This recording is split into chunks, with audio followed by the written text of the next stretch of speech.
खुश आमदीद। आप सबका स्वागत है। मेरा नाम है डॉक्टर इश्तियाक अहमद। आज मैं एक अपनी जो एक खुशी है उसका इजहार शेयर करना चाहता हूँ आपके साथ। लाहौर से वैनगार्ड बुक्स, जो नजम सेठी साहब का पब्लिशिंग हाउस है, उन्होंने मेरी कॉपीज़ जो हैं एज एन ऑथर 5 कॉपीज़ मिलती हैं। मैंने 1-2 कॉपियाँ पाकिस्तान में लाइब्रेरीज़ को जहाँ मैं चाहता था देना वो दिलवा दी हैं, और बाकी मुझे 2 कॉपीज़ मिल गई हैं।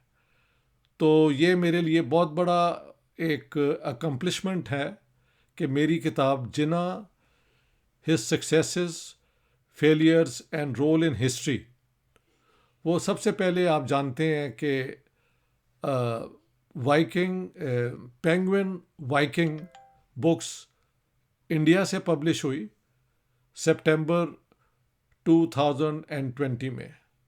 ये वो ज़माना था जब पेंडेमिक आ चुका था, और मसला ये था कि जब मैंने कॉन्ट्रैक्ट लिखा था तो उस वक्त तो पाकिस्तान और इंडिया की ट्रेड ओपन थी, लेकिन by the time the book was published in India trade पे बैन लग गया था।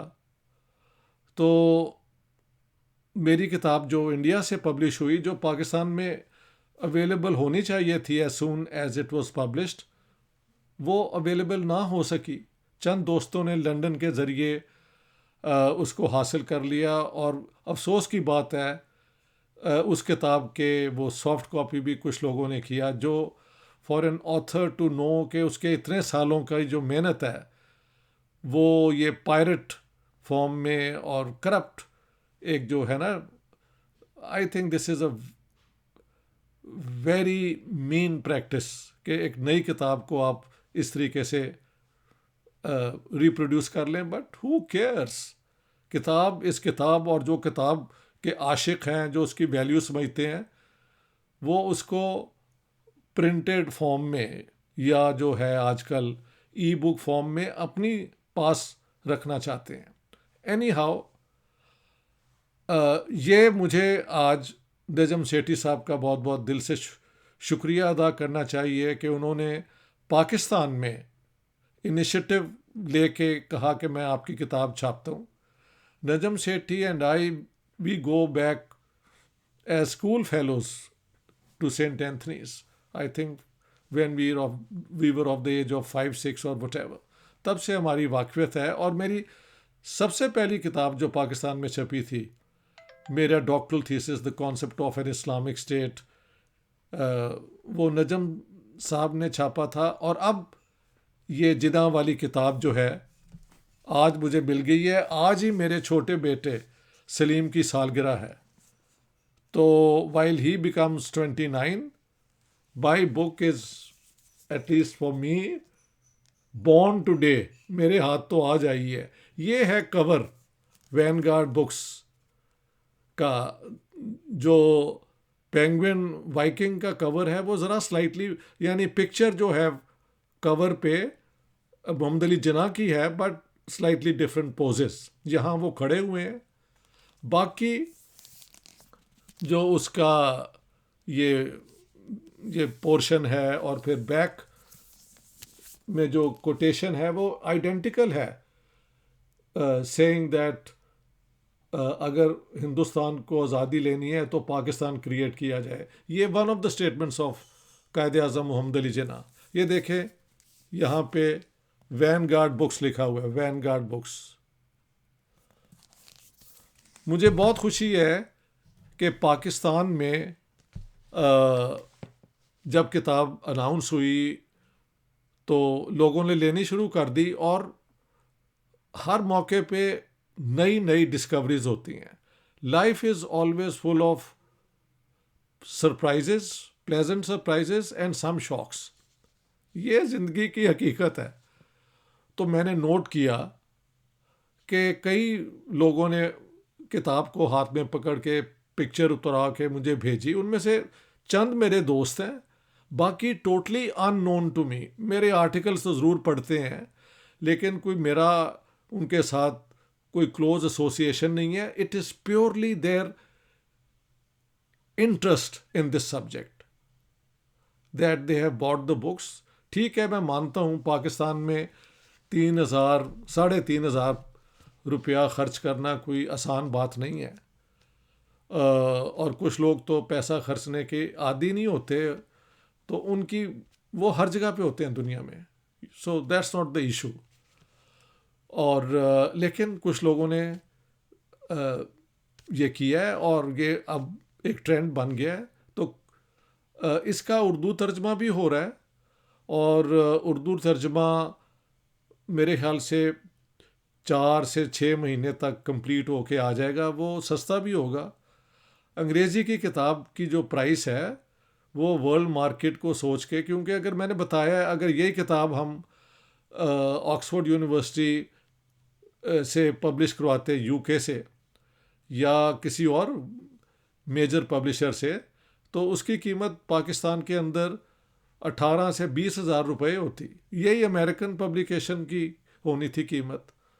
तो ये जो है 3,500, आई कैन वेल इमेजिन कई लोग चाहते हैं ख़रीदना लेकिन उनके बस में नहीं है। I can only feel sorry, but as I said ये प्राइस जो है अंग्रेज़ी में जो लोग पढ़ते हैं उनके लिए ये कोई प्रॉब्लम नहीं है। ठीक है। और सेठी साहब ने बिल्कुल इसको मार्केट के हवाले से जो असेसमेंट हुई होगी उसके मुताबिक लिया है, क्योंकि उर्दू में तो तर्जमा आ रहा है और आम जो पढ़ने वाले हैं वो तो उर्दू में, और जिनकी इनकम भी कम है वो तो इसकी उर्दू तर्जमे को पढ़ेंगे। तो ये तो लाइब्रेरीज़ के लिए दुनिया के अंदर, और जो लोग वाकई इस किताब को पढ़ना चाहते हैं और they want to spend money, they have the money and they are spending it. और हर रोज़ मुझे कोई ना कोई पिक्चर आती है। ये थोड़ी सी चीज़ें ऐसे भी हुई कि कुछ लोग, मुझे लगता है, किताब को हाथ में पकड़ के पिक्चर उतरवाने से डर भी रहे हैं। ओहो, हमने तो CSS का इम्तिहान देना है तो हमें कोई नोट ना कर ले। किसी का कुछ और डर है, किसी, I don't know. For me this has been very revealing. People I don't know from Adams have come up with the book and send their pictures. और कुछ लोग जो मेरे बहुत करीब थे, they are nowhere to be seen around. So I'm not complaining, I am saying this is life. दुनिया के अंदर हर मौके पे आपको सरप्राइजेस मिलेंगी, some shocks as well. But today is a day of celebrations. तो ये देखें, ये है वैनगार्ड बुक्स लाहौर की पब्लिकेशन। पाकिस्तान में अब ये हर जगह पे अवेलेबल है, वर्ल्ड मार्केट में भी ये अब अवेलेबल है। हम कोशिश कर रहे हैं कि जो है ना फ्रेट का कॉस्ट, उसको भी किसी तरीके से कवर किया जाए और कंपेटिटिव प्राइस पे ये सारे वेस्ट के अंदर या दुनिया के अंदर अवेलेबल हो जाए। ये है पेंगुइन बुक्स। फ़र्क इतना है दोनों में, ये पिक्चर्स का है। ये मैं आपको यकीन दिला सकता हूँ कि ये जो वैनगार्ड वाली है ना publication, it is identical 100% the same as the Indian publication. हमें हुकूमत पाकिस्तान की रिक्वायरमेंट के मुताबिक जहाँ जहाँ रसूलुल्लाह का ज़िक्र आया है वहाँ पे we had to insert peace be upon him, PBUH। और जहाँ जहाँ सहाबा का ज़िक्र आया है तो वहाँ हमें इंसर्ट करना पड़ा RA, रज़ी अल्लाह अन्हो। ये सिर्फ एडिशंस हुई हैं और वो भी बिकॉज द लॉ रिक्वायर्स। बाकी दुनिया के अंदर तो ये रिवाज नहीं है कि आप रिलीजियस फिगर्स के साथ उनके जो सेक्रेड्स है ना, क्या कहते हैं, सफिक्सेस, वो आप ऐड करें। लेकिन पाकिस्तान में है और जो कानून है पाकिस्तान का उसको हमें फॉलो करना चाहिए, तो वो हमने कर दिया है। But without at all making any changes in the book. तो मुझे कुछ लोगों ने कहा था कि जी पाकिस्तान में छपते हुए क्या इस किताब के अंदर आपने चेंजेस तो नहीं की? तो मैंने तो कहा था कि यार अगर मैंने चेंजेस वाला, if I was a person who makes changes to suit situations, तो मेरी ज़िंदगी का ग्राफ कुछ और बनता। No, not at all. This book was important to put everythings in a holistic perspective. Jinnah साहब के मतलब उनकी तारीफ में उसे कहते हैं हेगियोग्राफी, यानी आप रेवरेंस के साथ, अकीदे के साथ किसी रिलीजियस फिगर को या किसी पॉलिटिकल फिगर को आप उसके मुतालिक लिखते हैं और फिर वो सिर्फ आप तारीफ लिखते हैं। कुछ लोगों ने जिन्ना साहब के बिल्कुल ख़िलाफ़ भी लिखा है, वो भी मैं समझता हूँ कोई स्कॉलरली काम नहीं है। बात यह है कि the purpose of scholarship is to try to find out the facts, look up the relevant evidence. अच्छा, एविडेंस के अंदर भी जो है ना रिसर्चर, ये उसकी ड्यूटी है कि आप किसी चीज़ को कोट करते हुए या रिफ़र करते हुए रिलायबिलिटी सोर्स की इस्टेब्लिश करें। जो दिल को पसंद आया, जो जिसने कह दिया, अगर आप इंक्लूड कर लें तो you are not a good scholar.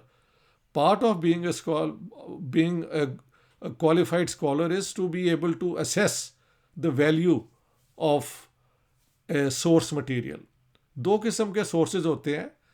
Primary sources, वो सोर्सेज जो ओरिजिनल फॉर्म में है और आप उन्हें यूज़ करते हैं, और एक और होता है सेकेंडरी सोर्सेज, यानी जो दूसरों की किताबों में या डिस्कशंस में कुछ लिखा जा रहा है उस मौजू पे। मैंने जिन्ना साहब की अपनी तकरीरें, अपनी स्टेटमेंट्स, अपने मैसेजेस, ये मैंने मेथोडोलॉजिकल एक कंट्रीब्यूशन की है। दो चीज़ें इस किताब के अंदर नोट करने वाली हैं जो हिस्टोरियंस इंडिया में और पाकिस्तान में शायद इस तरह नहीं समझते। दो चीज़ें हैं। मैंने कहा है कि ideas have a power of their own. ये जाहिर है मेरा ओरिजिनल आइडिया नहीं है। बहुत लोग जानते हैं कि आइडियाज़ दुनिया को बदल देते हैं, फॉर गुड एंड बैड। हाँ जी, तो आइडियाज़ का फोर्स तो हम सब मानते हैं। मैंने जो ऐड किया है पॉलिटिकल थियोरी में वो ये है कि आइडियाज़ और उनके इन्वेंटर्स या उनके ऑथर्स, उनके यूज़र्स, उनके पॉपुलराइजर्स में और आइडियाज़ में जो रिश्ता है ना, वो ये है कि जो क्रिएटर ऑफ आइडिया है, पॉपुलराइजर ऑफ आइडिया है, वो आइडिया तो पब्लिक में ले आता है, लेकिन अगर वही आइडिया की बुनियाद पे अवाम उसकी बात मान लें और उसके पीछे लग जाएं, तो उसे कहते हैं मैस कॉन्शियसनेस। वो अवाम का आइडिया हो जाता है। और उसके बाद जिसने ये आइडिया दिया होता है या प्रमोट किया होता है, देखें ना, जिन्ना साहब ने जो आइडियाज़ इस्तेमाल किए पाकिस्तान बनाने में, उनमें दो सोर्सेज मेनली हैं। एक चौधरी रहमत अली की आर्गूमेंट्स और एक अलामा इकबाल की आर्गूमेंट्स। इन दो को उन्होंने इस्तेमाल किया है। इकबाल का उन्होंने कहीं कहीं जिक्र भी किया है कि I am under debt to Allama Iqbal. लेकिन बेसिक आर्गूमेंट्स जो पाकिस्तान की है ना कि why Hindus and Muslims can not be one nation, ये सारी चौधरी रहमत अली की आर्गूमेंट्स हैं। लेकिन जब जिन्ना साहब ने पाकिस्तान की डिमांड को अडॉप्ट कर लिया तो उनकी ये सारी आर्गूमेंट्स फिर जिन्ना साहब ने इस्तेमाल की। तो इस तरह आप इस्टेब्लिश करते हैं कि व्हाट सोर्सेज टू यूज़। तो मैंने ये उसमें आर्ग्यू किया है कि ये जो एक बहस हो रही है ना पाकिस्तान में, और ये जेन्युइन बहस है कि जिन्ना साहब सेकुलर थे या इस्लामिस्ट थे या क्या थे। तो मैंने कहा है कि बात सुने, जिन्ना साहब की सारी जो है ना पॉलिटिक्स, वो थी how to justify the partition of India on a religious basis, arguing that Hindus and Muslims are two different nations. So a fair and workable solution is to separate them and give them separate states. अच्छा, अमलन तो ऐसे वैसे नहीं हुआ। हिंदुस्तान के अंदर मुसलमान रह गए और पाकिस्तान के अंदर भी थोड़े से, वेस्ट पाकिस्तान में हिंदू और कुछ सिख गिनती के रह गए। ईस्ट पाकिस्तान में तो 29% पॉपुलेशन हिंदुओं की थी, लेकिन East Pakistan we can for the moment forget.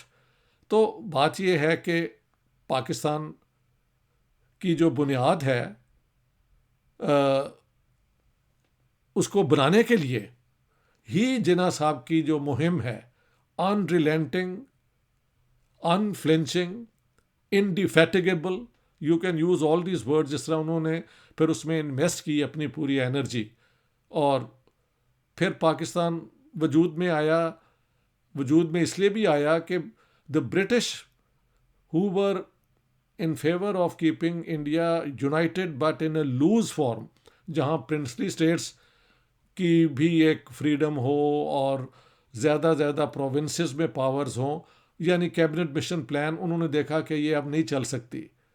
तो फिर उन्होंने पार्टीशन का फ़ैसला किया और जिन्ना साहब को फिर पाकिस्तान मिला, लेकिन वो पाकिस्तान नहीं जिस तरह वो चाहते थे कि हिंदुस्तान की तकसीम तो मज़हब की बुनियाद पे हो, लेकिन ये प्रिंसिपल बंगाल और पंजाब में अप्लाई ना हो। लेकिन ये प्रिंसिपल बंगाल और पंजाब में अप्लाई हुआ, because if the major argument is that Hindus and Muslims are two different nations and they cannot live in peace together, then when it comes to Punjab and Bengal, you cannot reverse your own argument.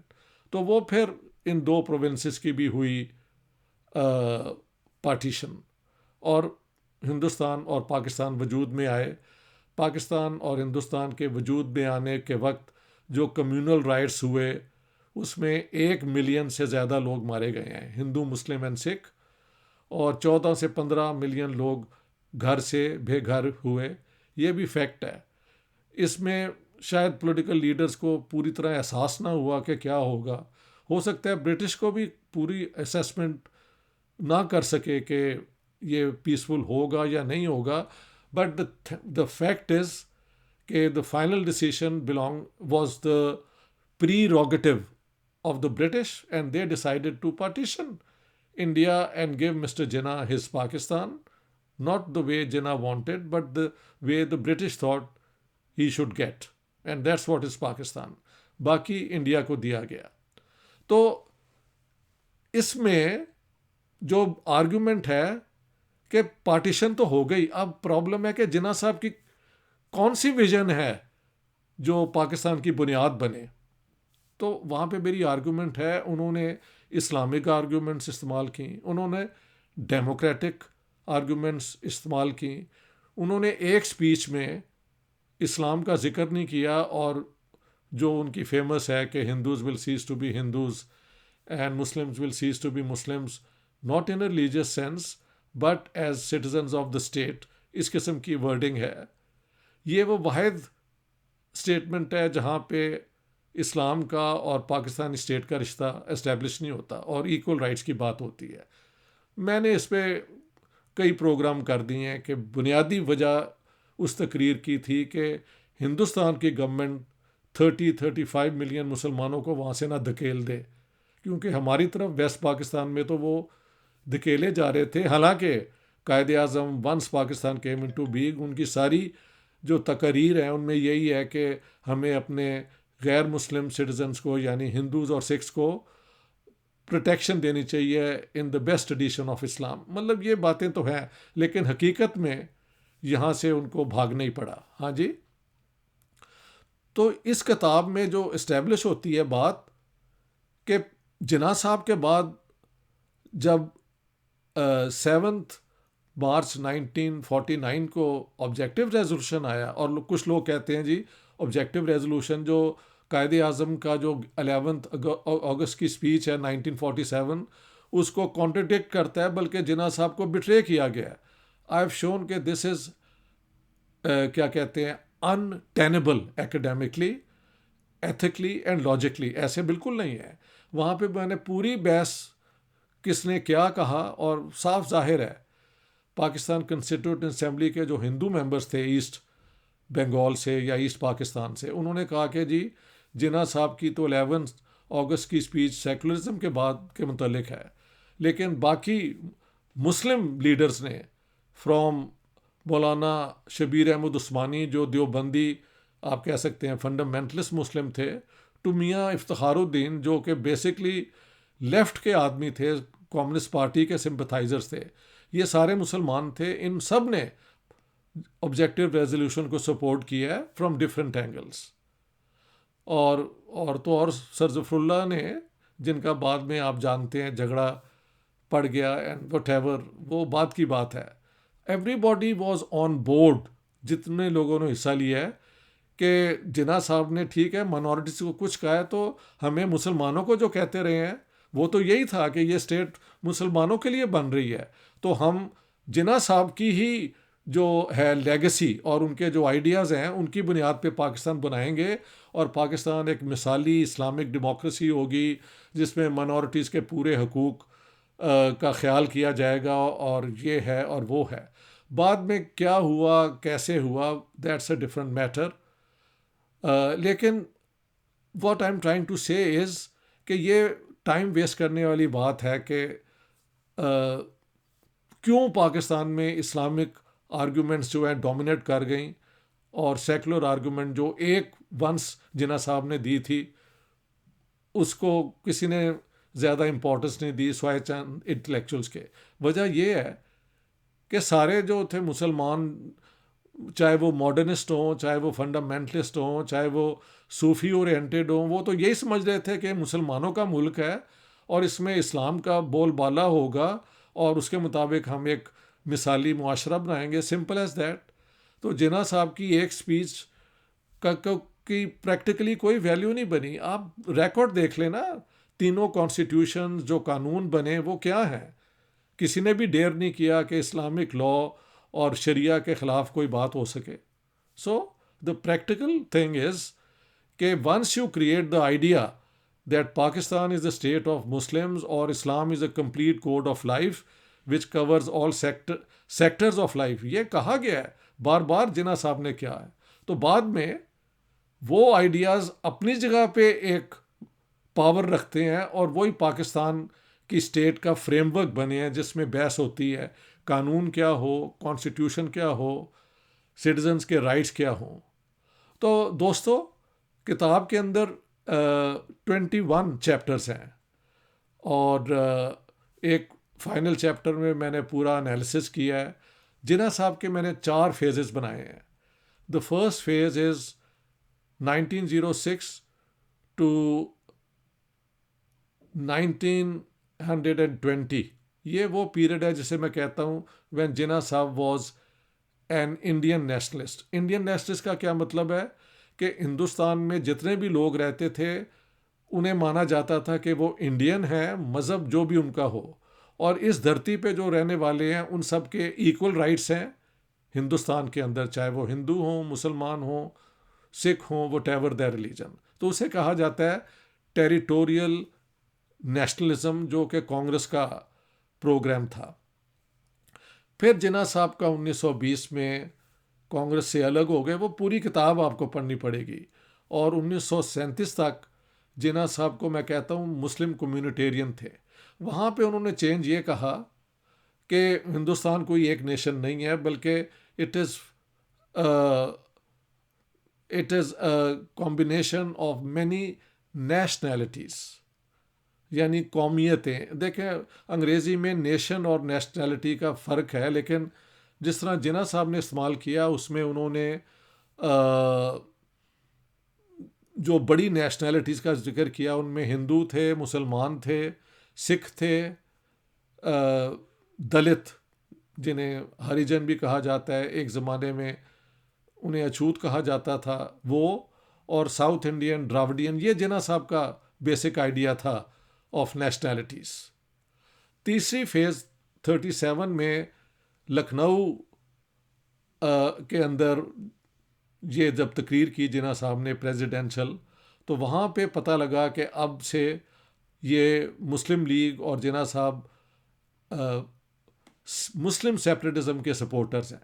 they were not looking for a solution within a united India on the basis of multiple nationalities.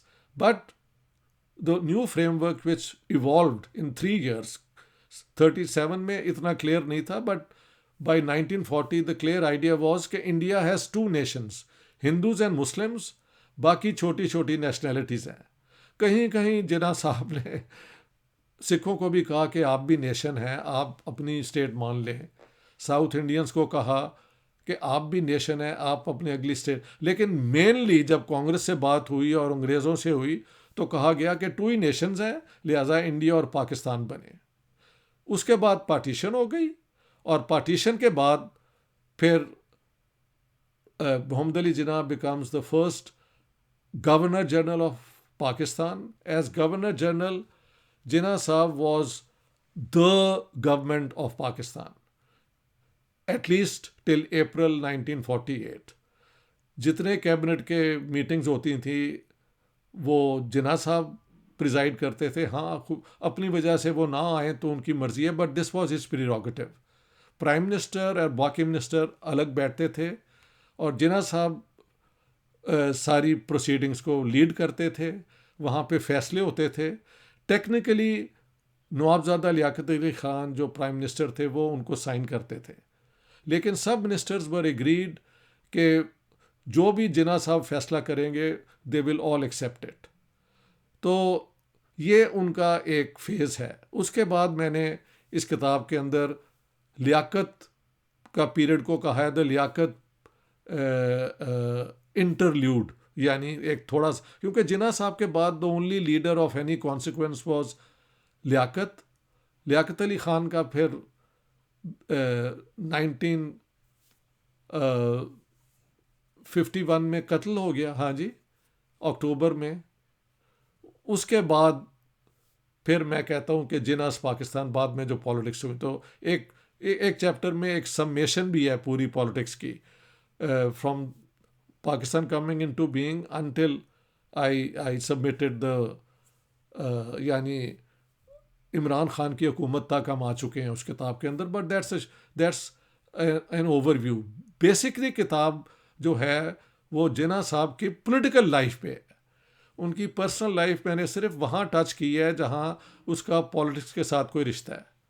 लोगों ने कहा नहीं जी आप इसमें क्यों नहीं गए, ये आई थॉट प्राइवेट लाइफ की सैंक्टिटी अपनी जगह है.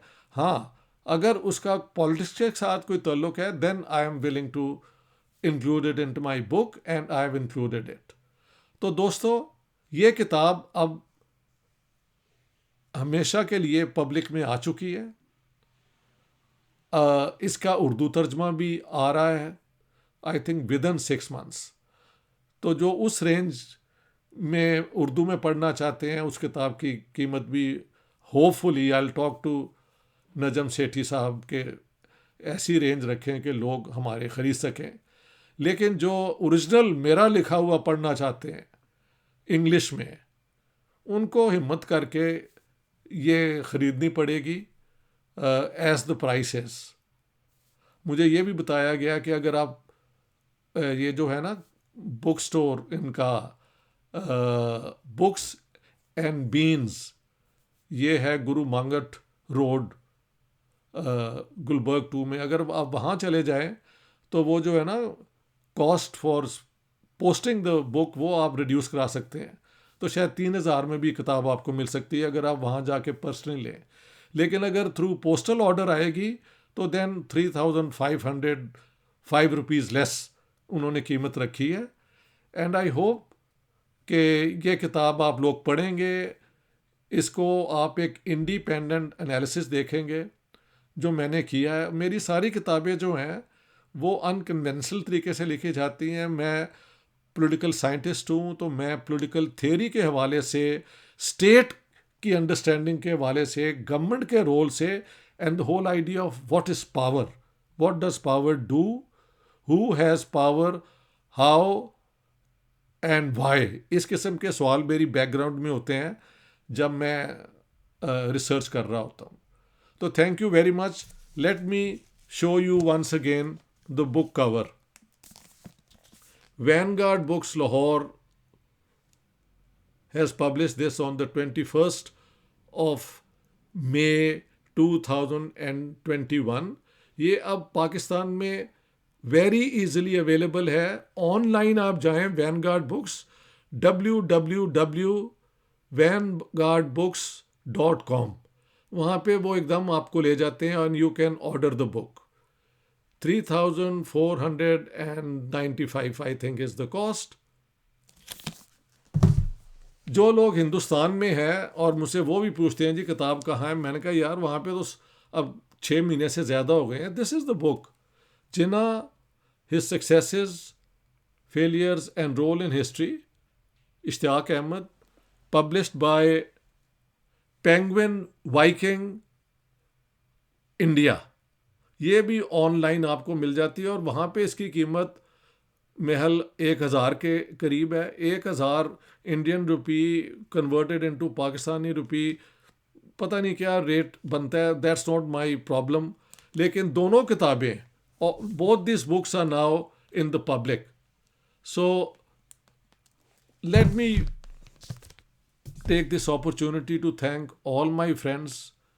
ਤੁਹਾਡੇ ਸਾਰਿਆਂ ਦੀ ਸਪੋਰਟ ਨਾਲ, ਮਦਦ ਨਾਲ, ਦੋਸਤੀ ਨਾਲ ਮੇਰੀ ਹਿੰਮਤ ਵੀ ਬਣੀ ਕਿ ਮੈਂ ਇਹ ਕਿਤਾਬ ਤੇ ਕੰਮ ਕਰ ਸਕਾਂ.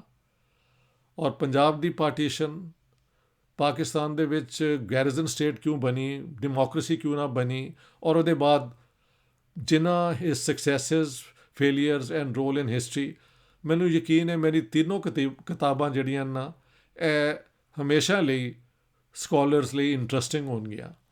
ਔਰ ਜੋ ਇਹਨਾਂ ਨੂੰ ਪੜ੍ਹੇਗਾ ਉਹ ਇੱਕ ਹੋਰ ਪਰਸਪੈਕਟਿਵ ਪਾਕਿਸਤਾਨ ਤੇ, ਫਰੀडम मूवमेंट ਤੇ, ਇੰਡੀਅਨ ਨੈਸ਼ਨਲ ਕਾਂਗਰਸ ਤੇ, ਇੰਡੀਆ ਐਜ਼ ਅ ਸਟੇਟ ਤੇ, ਉਹ ਇਸ ਕਿਸਮ ਦੇ ਪਰਸਪੈਕਟਿਵ ਵੀ ਤੁਹਾਨੂੰ ਮਿਲਣਗੇ. ਬ੍ਰਿਟਿਸ਼ ਰੋਲ ਕੀ ਸੀ, ਕਿਉਂ ਸੀ, ਕਿਆ the British conspired to create Pakistan. I have an argument, yes, but at the very very end it was not an original, it was not an idea which was number one. हाँ, ये idea देखें, the British always had plan 1, A, B and C, ऐसे वो plans बनाते थे. तो partition का idea बहुत पुराना है, लेकिन ये अंग्रेज़ों की प्रेफरेंस नहीं थी. ये प्रेफरेंस आखिर में आके बनी. ये किताब आप पढ़ें और इन मुख्तलिफ जो है ना चीज़ें जो किताब के अंदर हैं, इसके अंदर इस पर मैं वीडियोस भी बनाऊंगा. So today only the introduction of the book, and I want to thank Najam Sethi Saab and his team at the Vanguard Books for publishing my work, and all the friends who have supported me and have stood beside me in this venture. Thank you once again. All the best.